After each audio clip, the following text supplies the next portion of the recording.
The Banking Scene Director's Cut goes behind the scenes, sharing stories and insights to help you build the bank of tomorrow. You've had a chance to read my summary of the first block of sessions at our fraud and compliance stage. A summary, you say, Andrew? That was 2,300 words. But you must remember that it was 2 keynotes and a panel session. So even though it was a longer than normal blog, it all held together because it was essentially about compliance becoming more harmonized across Europe and the impact that that's going to be having on the compliance department. And there were some interesting insights that arose there from the panel members around. I'm glad that I read it because as an organizer, you don't get the chance to attend too many sessions. You want to make sure that you have an overview and everything. So in that respect, I think it's good that you wrote it down, that I had got the chance to read it as well. Yeah, interesting, huh? What's going on in compliance? Well, one of the key themes was, harmonization. This is going to make things simpler. But do you actually think the compliance department are going to experience things simpler, or is it just going to remain complex just in a different way? Short term or long term? I think short term, there's definitely a lot of change. So, yeah, people dealing with rules, they don't like changing the rules. So in that respect, I think it will not be seen as making things easier. But I think in the long run, having more harmonization is definitely a value add, in my opinion, especially for banks who work in many jurisdictions. On the other hand, what I also read in your blog is that despite AMLA, and to make sure I'm not saying anything wrong, that is the Anti-Money Laundering Agency? Authority. Sorry. Yeah. Authority. So AMLA, it is there. It is across Europe. But according to what I read, there's still a reality of local interpretation. You still have different national supervisory cultures. And I think that perhaps that may be reduced as well with AMLA in the long run. So again, that's, I think, a value add for the compliance role. But it also means in the short term, quite a lot of legacy process, the way of work today needs to change to adapt to the future way of working. So I'd say in the short term, definitely more complex. In the long term, at least the idea is to make it more harmonized and more easy, and probably make sure that we have those pros much more in control, or that banks have those pros much more in control. I think you've highlighted to me regularly in the past the different cultures across even a small region like the Benelux region, where the approach in Belgium is different to the approach in the Netherlands. So I think that supervisory culture may still be pervasive for quite a long while. That's going to be a very difficult shift, I think. Yeah. I mean, changing technology is easy. Changing culture is a completely different beast. Now, one of the themes in the article is a shift from proving that controls exist to proving that they are effective. I think that's a great thing. I always hate rules that are there because they're rules. They need to serve an end. Do you think that banks are generally ready for that change in mindset after hearing what has been discussed at our conference? And maybe like watching the market at large on a daily basis? I think we've got to, when you say banks ready, I think we've got to look at the bankers, the kind of people that work in compliance, have historically worked in compliance in the past. And they've been chosen, selected because of particular traits and mindsets. They follow rules. They follow process. That's what they do. They've had a very specific mindset, and I wouldn't say they've just blindly followed regulation, but much of compliance has historically seemed to be the need to comply with regulation. So by the time a regulation is put in force, then banks have to implement thousands of different pieces of regulation every year. And that's not an exaggeration. We've had that quoted at one of our events. No, it creates some fatigue. And that fatigue Yeah. As a consequence, that banks just want to prove that has been done. Well, I think compliance people sort of accept it as, well, this is just something that we have to do. Exactly that.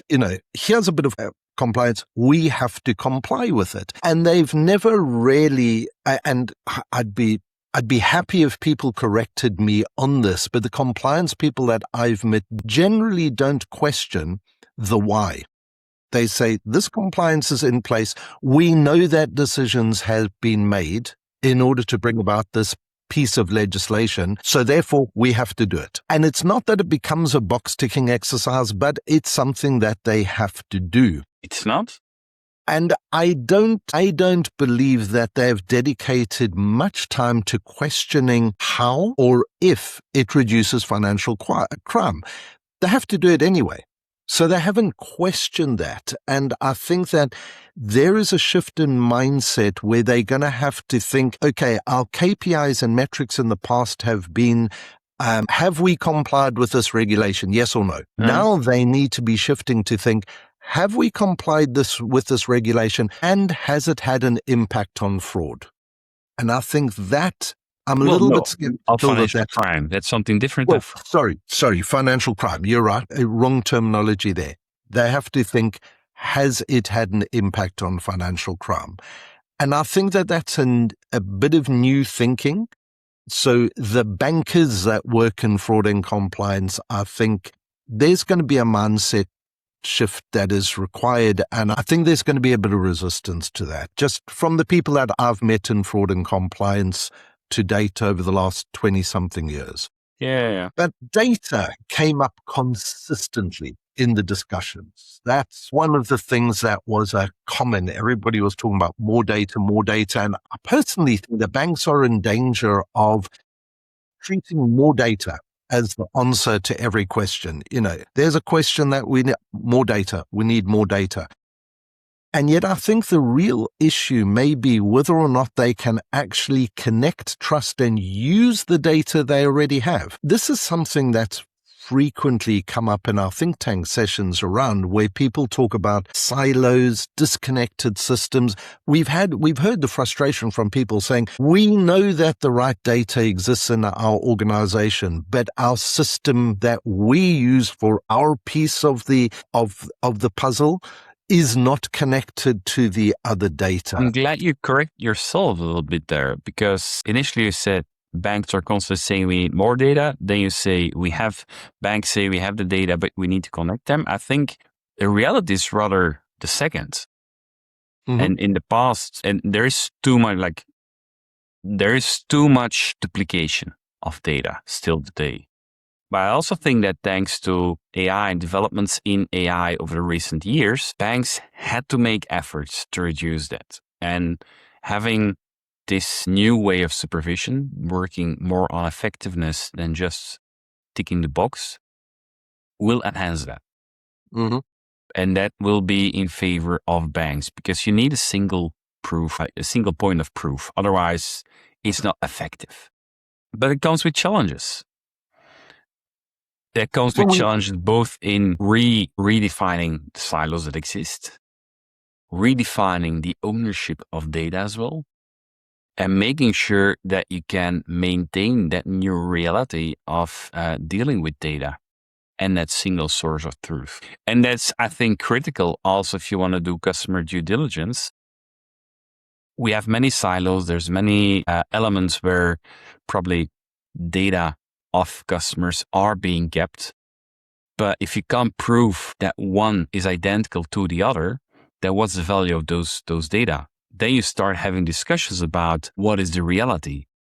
And that is not effective at all. So in that respect, I think it can help. It will push banks to more data consistency, but it comes with very practical challenges of making sure that you have a genuine single view of the customer, of the transactions, and anything else. But I think it's a path that banks have already taken quite a few years ago, and that they need to keep taking until they reach that right point in time where hopefully one day we have that single source of truth.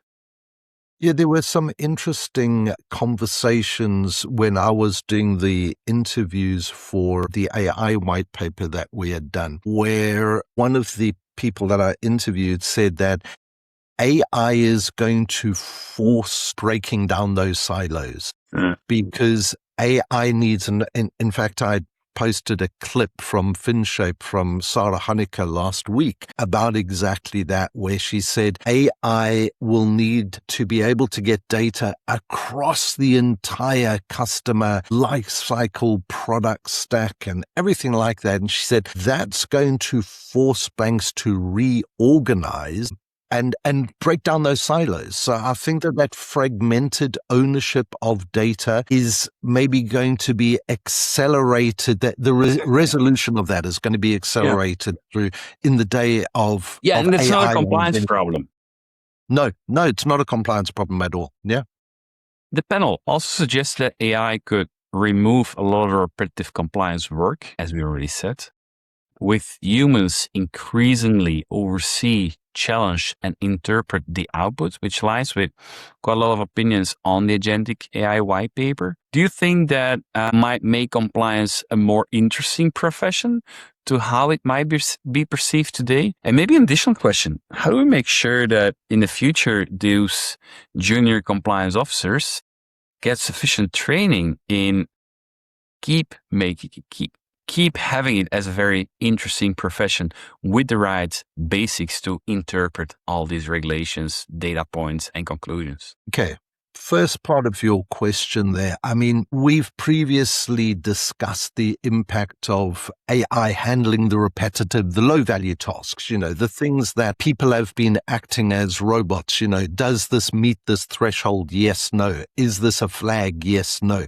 Yeah. That's all now being repeated. But of course, what it does mean, and we've discussed this before, is that what's left is the high value work, which is actually quite demanding and quite draining, that it requires quite a high cognitive load on people. So suddenly where your day was maybe quite a bit of repetitive tasks and then some high value decisions, now suddenly everything is high value decision. And that actually places quite a bit of stress on the people during this transition period until those roles get redefined and the skills level necessary for those roles gets redefined, because now you're a decision maker at a different level potentially. So one of the things that does worry me is, where do people get the low value experience if the only jobs that are left in compliance are these high value decisions where it's assumed you already know the stuff that, because you had been doing it for years, the repetitive, the simple, the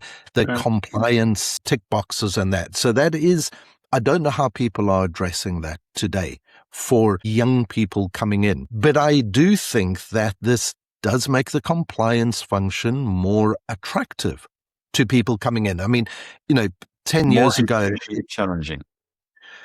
Yes, more challenging and more interesting as a result of I used to do talks at schools to young people in their final year of schooling before they went to university in a previous role at Visa. And I was talking to them about financial services and the roles within them and trying to get them interested in financial services in general. And there is no ways that young people would have been interested in compliance back in those days. But now suddenly, in this new era, the compliance function is being repositioned, and I really do like Anton's reframing. Anton from Kyndryl, that had participated in the panel, where he suggested that compliance professionals can be reframed as financial crime fighters, because now they're no longer just rule makers and rule checkers.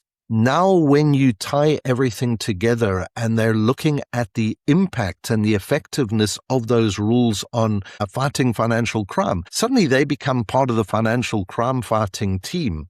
And that's a lot more exciting to the people, the new entrants into the financial services jobs pool type of thing. Yeah. But I am curious to hear if people from banks who listen to this can tell us how they are dealing with the new entrants, how they're giving them that experience necessary to be able to reach that decision-making phase. Yeah. But one last question for you, because I am going to tie this together a little bit.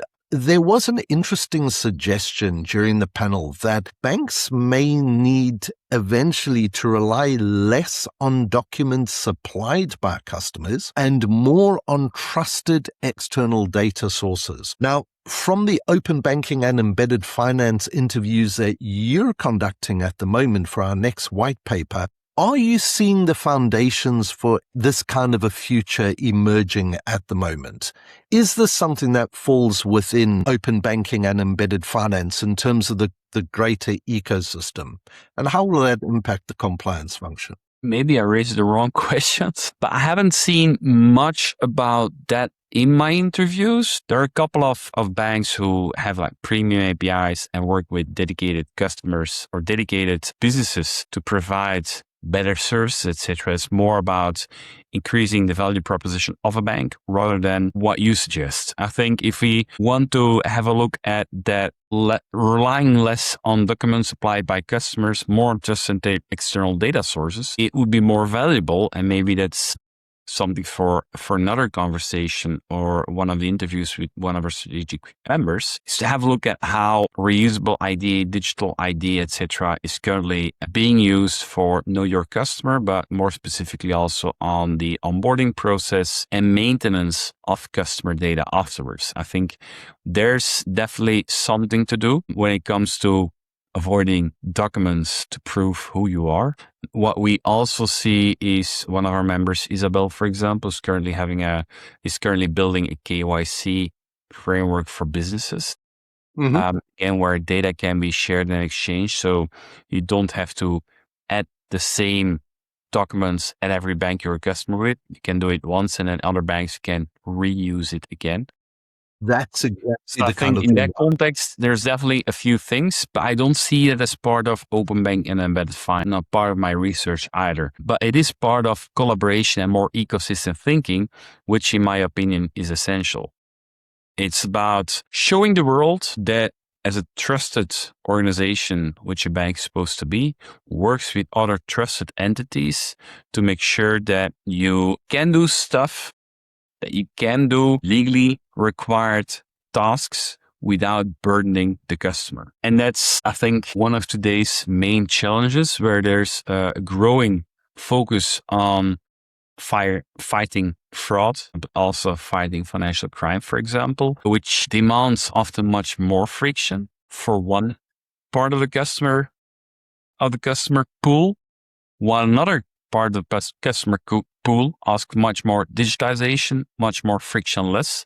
And that is, I think, a very interesting thing to discover, and maybe to dig into for ourselves as well for yet another talk. How do we make sure that we can build that trusted environment? And that will require much more collaboration and data sharing, where we have a better balance between friction and frictionless, while avoiding fraud and other events that don't need to happen in the financial services process. More collaboration is always a good thing. And on that note, I think we'll finish today's episode. Thank you very much. Bye-bye.